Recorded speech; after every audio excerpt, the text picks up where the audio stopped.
In the quiet expanse of Norman, Oklahoma, where golden prairies stretch under vast skies, a woman sits on the porch of a sprawling ranch house, her hands clasped around a faded coffee mug etched with a guitar silhouette. It's a crisp September morning in 2025, the air carrying the faint scent of hay and distant rain. Trisha Lucas, the steadfast partner of country music titan Toby Keith for 4 decades, gazes toward the horizon where Toby once rode horses at dawn. 1 year has passed since his death on February 5th, 2024, yet the wound feels raw, deepened by a revelation she has guarded until now. In an exclusive interview, her voice steady but laced with tremor, she unveils a secret that shatters the narrative of a valiant fight against stomach cancer. Toby endured months of unimaginable torment from experimental treatments that ravaged his body and mind. Treatments he insisted on pursuing in secrecy to shield his family from despair. He suffered in silence more than anyone knew, she says, eyes glistening. The pain, it broke him in ways we couldn't imagine. This disclosure casts new light on the life of a man who embodied American grit through anthems of resilience, forcing a reckoning with the hidden costs of fame and fortitude. From his roots in the Sooner State to the stages that defined his legacy, Toby's story unfolds as one of triumph shadowed by tragedy. Let us trace this path, starting with the boy from Clinton who chased dreams amid oil fields and open roads. Toby Keith Covel enters the world on July 8, 1961. In Clinton, Oklahoma, a dusty railroad town where the wind whispers through cotton fields and the hum of oil derricks punctuates the day. Born to Hubert Covel Jr., a roughneck on rigs who later managed a gas station, and Carolyn Joan Ross, a homemaker with a voice that echoed folk tunes around the supper table, Toby grows up as the second of 3 boys in a home modest but alive with stories. The family's modest brick house on the outskirts sees evenings filled with his mother's renditions of Hank Williams, her fingers plucking an old acoustic guitar while Toby, wide-eyed at 6, mimics the chords on a toy version. Clinton, with its annual Cheyenne Frontier Days rodeo and Friday night lights at the high school field, instills in him a love for the land's unyielding rhythm. He spends summers chasing jackrabbits on his grandfather's farm near Fort Smith, Arkansas, learning to rope calves and strum banjo licks passed down from kin who traced roots to Scots-Irish settlers. By his teens, Toby channels this energy into football, earning a spot as defensive end for Clinton High's Wildcats, where his tackles shake the bleachers and scouts whisper of college prospects. Yet music tugs stronger. At 12, he forms his first band, the Southern Steel, playing covers of Merle Haggard in local dives like the Rockin' Rooster Club. His voice, a gravelly baritone honed by shouting over rig noise during summer jobs at his father's stations, cuts through the smoke-filled rooms. Graduation in 1979 leads him to Oklahoma City, where he pumps gas by day and gigs by night, saving for a dream rig in the booming oil patch. In 1981, at 20, he lands a roughneck gig on the North Sea platforms off Scotland, enduring 12-hour shifts in biting winds that toughen his frame and sharpen his songwriting. Letters home, scrawled on napkins, brim with verses about homesick hearts and wildcat wells, themes that later fuel his hits. Returning stateside in 1982, Toby settles in Norman, enrolling sporadically at Oklahoma State University while fronting Easy Money, a bar band that packs venues with originals blending honky-tonk and rock. His charisma, tall frame, quick wit, and a laugh that booms like thunder draws crowds, but persistence defines him. Demo tapes circulate to Nashville, enduring rejections that test his resolve. Analysts of country music's evolution note how Toby's early hustle mirrors the genre's shift from Nashville Polish to regional authenticity, his Oklahoma drawl a badge of outsider grit. In 1984, he marries Trisha Lucas, a Moore native he met at a bar, their union a quiet anchor amid his wandering pursuits. She works as a secretary he rigs by day, but nights belong to the stage. Their first daughter, Shelley, arrives in 1980 from Trisha's prior relationship, whom Toby adopts with fierce devotion, followed by son Steelen in 1992 and Crystal in 1985. These years forge a man unbowed by labor's grind, his songs embryonic anthems of blue-collar defiance, setting the stage for a breakthrough that would catapult him from oil fields to Opry lights. The mid-1980s marked Toby Keith's pivot from local hero to national contender, a ascent fueled by raw talent and unyielding drive. Signing with Mercury Records in 1993 after years of demos, he releases Should Have Been a Cowboy, a cheeky narrative of a rodeo drifter that vaults to #1 on Billboard's country chart in 1993, selling over 3 million copies. Recorded in a Spartan Nashville studio, the track's fiddle-driven bounce and Toby's sly delivery capture the era's yearning for unvarnished tales,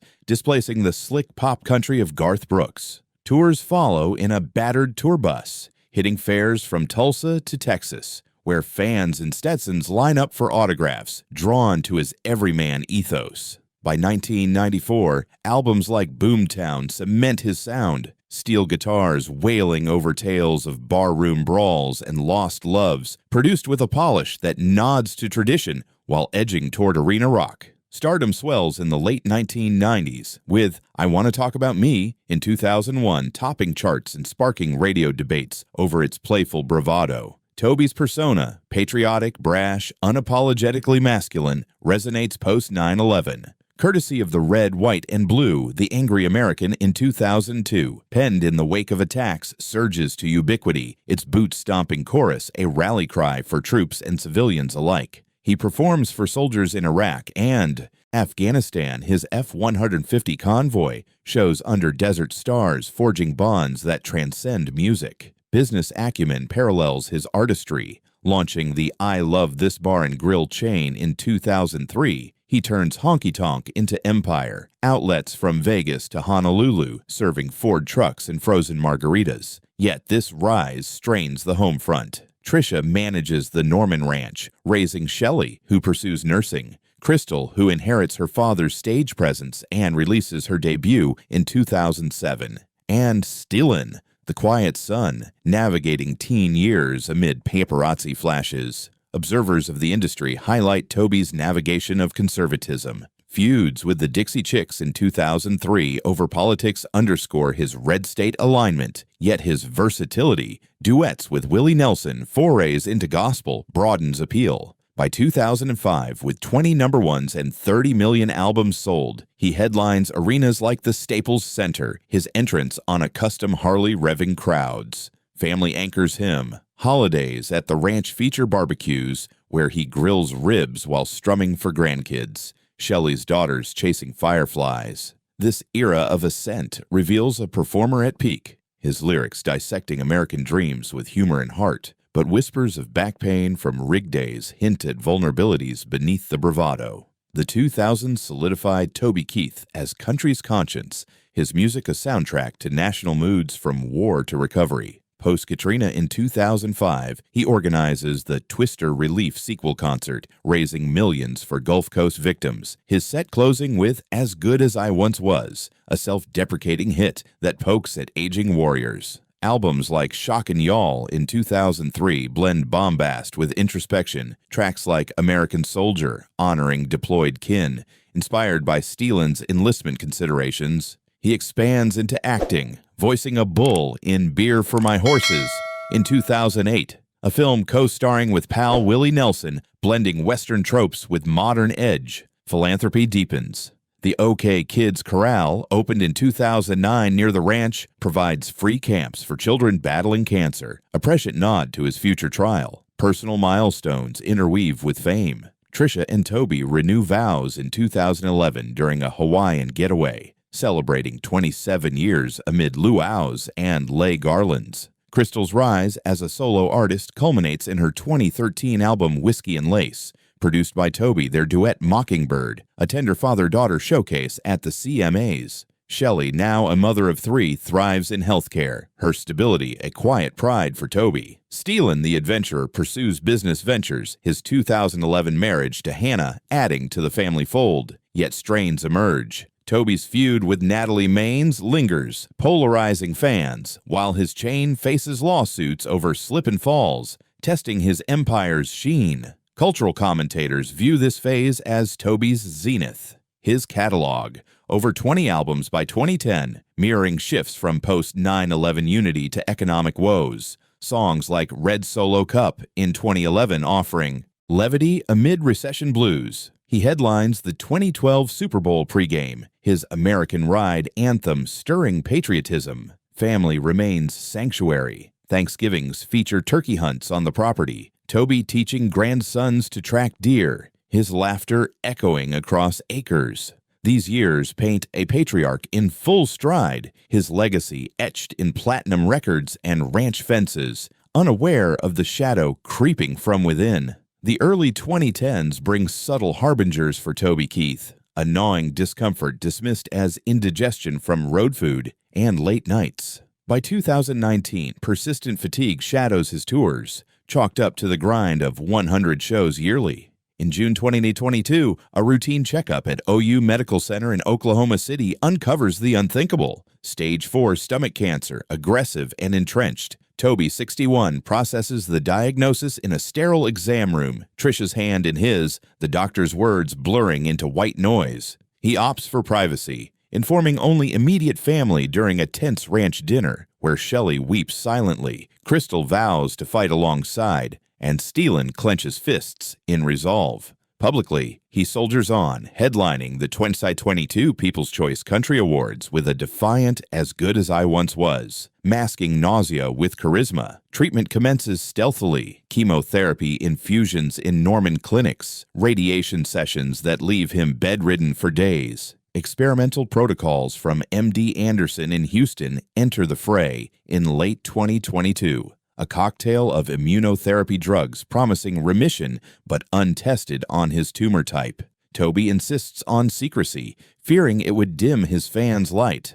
"I've got songs to sing," he tells Trisha, who shuttles him to appointments in their black Escalade, her nursing background from Shelley guiding home care. The regimen exacts a toll, hair thinning to stubble, weight plummeting from 200 to 140 pounds. Nights racked by vomiting that echoes through the house. Yet he records "Peso in My Pocket" in 2021. Its upbeat swing a facade over faltering health, debuting at #1 as a testament to grit. Family dynamics shift under the strain. Crystal postpones her tour to co-write "Hope on the Rocks," a ballad of endurance infused with Toby's input via bedside laptop.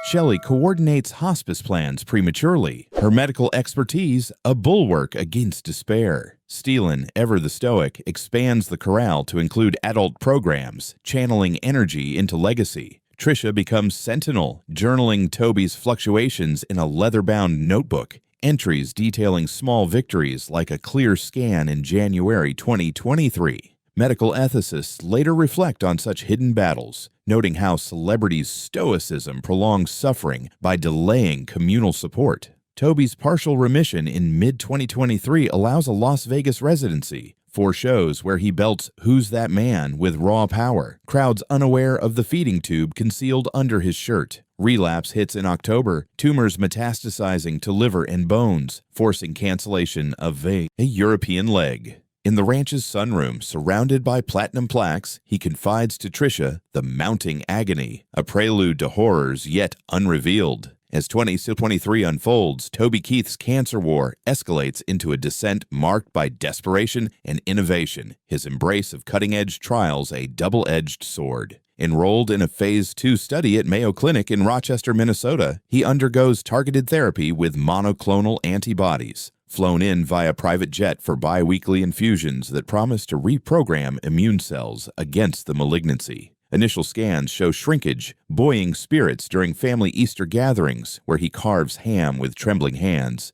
grandsons oblivious to the IV bruises on his arms. Trisha researches relentlessly, poring over journals in the ranch library, advocating for combinations of CAR T-cell therapy that attack tumors like guided missiles. Toby, ever the optimist, quips during drives to Dallas for proton beam sessions, "If this don't kill it, nothing will," his humor a shield against the creeping dread. The horrors begin subtly. Peripheral neuropathy from chemo numbs his fingers, rendering guitar strings foreign, a torment for a man whose hands birthed Whiskey Girl. By summer, the experimental kinase inhibitors trigger severe gastrointestinal flares, bleeding ulcers that hospitalize him twice in secrecy, blood transfusions masked as flu bugs. In sparse social posts, Trisha witnesses the nadir in August when hallucinations grip him post-infusion, shadows of deceased bandmates whispering indictments, visions of oil rigs collapsing under his weight. He thrashes in sweat-soaked sheets, murmuring apologies to absent fans, the drugs eroding his mental ramparts. Psychiatrists consulted via telemedicine diagnosed delirium from electrolyte imbalances, prescribing antipsychotics that dull his edge further. Crystal, visiting from Nashville, sings lullabies from his catalog to soothe him, her voice a tether to sanity. Analyses from oncology reports underscore the gamble. Such trials boast 20% success rates, but side effects like cytokine storms, where the body wages civil war, afflicting 15% of participants. Toby endures one in September, a fever spiking to 1 or 4, rushed to Mercy Hospital in Oklahoma City under alias, his identity shielded by staff loyal to the corral. Emerging gaunt but unbroken, he insists on continuing, driven by a pact with Trisha. For the kids, for the music. Shelley, drawing on her ER shifts, administers home morphine drips, monitoring vitals with clinical detachment masking maternal fear. Steelen fortifies the ranch perimeter against paparazzi drones, his security firm ensuring isolation. By Thanksgiving, the cancer rebounds fiercely, lymph nodes swelling like knotted ropes, pain radiating in waves that leave him curled fetal. In whispered confessions to Trisha, he reveals the secret's core. The treatments induced a neuropathy so profound it mimicked possession. Nights of phantom limbs clawing at his soul. Horrors he buried to preserve his warrior mythos. This phase, a crucible of science and suffering, strips Toby to essence, his family a fortress against the encroaching void. Winter 2023-2024 cloaks Toby Keith's final months in a veil of orchestrated normalcy, his decline masked by meticulous planning and unyielding will. Hospice integration begins covertly in November, a team from Hospice of Oklahoma embedding in the ranch under NDAs, converting the master suite to a sanctuary with adjustable beds and oxygen concentrators humming softly. Toby rejects full-time care, opting for outpatient palliation that allows sporadic outings. A December drive to Lake Thunderbird, where he and Trisha watch sunsets over waters that once inspired Boat Up from the Bottom. Pain management escalates to fentanyl patches and breakthrough opioids, but tolerance builds, forcing escalations that blur days into fog. He composes fragments on a voice recorder, lyrics for an unfinished album titled Dust on the Bottle Revisited, themes of farewell woven with defiance. Family rotations intensify. Shelley flies in weekly from Texas, her daughters crafting get-well cards adorned with cowboy hats. Crystal performs impromptu acoustics in the living room. Her pregnancy announcement in January, a spark of joy, Toby savors from his recliner. Steelen oversees logistics, installing a home studio for remote interviews, where Toby fields questions on his Hall of Fame nod on February 2nd, 2024, his voice steady despite the effort. Public glimpses remain sparse. A Super Bowl El Void performance in Las Vegas on February 11th, 2024, announced pre-death, becomes legend, his medley of hits delivered with fire that belies the collapse awaiting. Back home, the horrifying secret unfolds in earnest. The cumulative toxicity triggers Stevens-Johnson syndrome, a rare reaction blistering his skin like third-degree burns, mucous membranes sloughing in agony that topical steroids barely touch. Nights devolve into delirium, Toby hallucinating critiques from Johnny Carson, his pleas for release echoing in the dark. Make it stop, Trisha. God, make it stop. Met with her vigil. Morphine titrations her only arsenal. Palliative experts describe this as the terminal storm, where organ failure cascades, but Toby's fortitude prolongs it, his insistence on lucidity for farewells a heroic torment. February 3rd sees a family vigil, stories swapped over chili from his recipe, laughter mingling with sobs as he imparts wisdom. To Shelley, embrace vulnerability in healing. To Crystal, let songs heal scars. To Steelen, build quietly but boldly. On the 5th, as dawn breaks over the prairie, Toby slips away peacefully in Trisha's arms. The official cause, adenocarcinoma, but the secret, the experimental cocktail's savage toll, the hidden pleas for euthanasia considered but rejected, buried with him. In the aftermath, the ranch falls silent, save for wind chimes he hung. Family, scattering ashes near the corral, a circle of oaks planted in memoriam. This coda, brave yet brutal, underscores a life's coda defined by endurance, the veil, lifting only in Trisha's resolve to honor his unspoken burdens. In the years since Toby Keith's passing, his imprint endures across Oklahoma's cultural landscape and beyond, a mosaic of tributes that blend reverence with revelation. The Country Music Hall of Fame induction on February 2, 2024, 3 days prior to his death, cements his pantheon status, exhibits in Nashville showcasing his sixth string from the oil fields alongside gold records for Who's Next in Line. Posthumous releases like 100% Songwriter in November 2024 top charts precedes funding the OK Kids Corral expansion to 50 beds. Now a beacon for pediatric oncology with solar-powered cabins, evoking ranch life. Crystal headlines Toby tribute tours,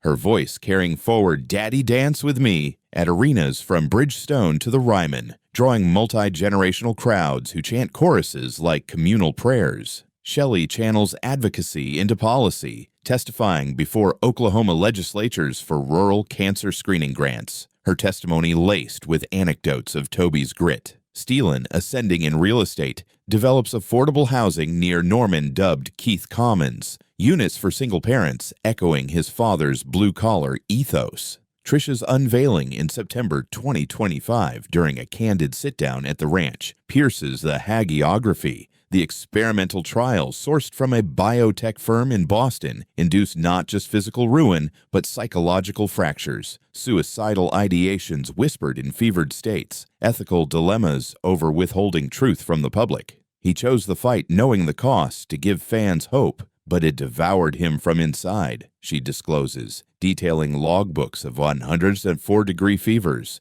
dermatological horrors peeling flesh like parchment, and a final directive to destroy medical files lest they tarnish his memory. This truth, shared via a memoir excerpt in Rolling Stone, sparks debates. Oncologists advocate for trial transparency. Ethicists probe consent in celebrity cases. Fans flood social media with theories on Toby truth, blending grief with gratitude. The legacy evolves. A biopic in production at Universal, helmed by a Yellowstone alum, weaves the secret into narrative, consulting Trisha for authenticity. Grandchildren, now numbering 5, inherit artifacts, assigned football from Toby's Clinton days, a demo tape of Dream Walkin', fueling family lore at annual rodeos. Trisha, remarried to quietude, tends the ranch gardens, planting wildflowers that sway like stage lights. Toby's music streams surge 300% anniversary year. Algorithms pairing Live Like You're Dying with wellness playlists, an ironic echo. Cultural scholars appraise him as country's everyman philosopher, his discography a chronicle from Gulf War anthems to pandemic reflections, now layered with tragedy's depth. In Norman, a statue, unveiled at the fairgrounds, depicts him midstream, plaque reading Unbroken, a nod to both myth and man, both myth and man, both myth and man, both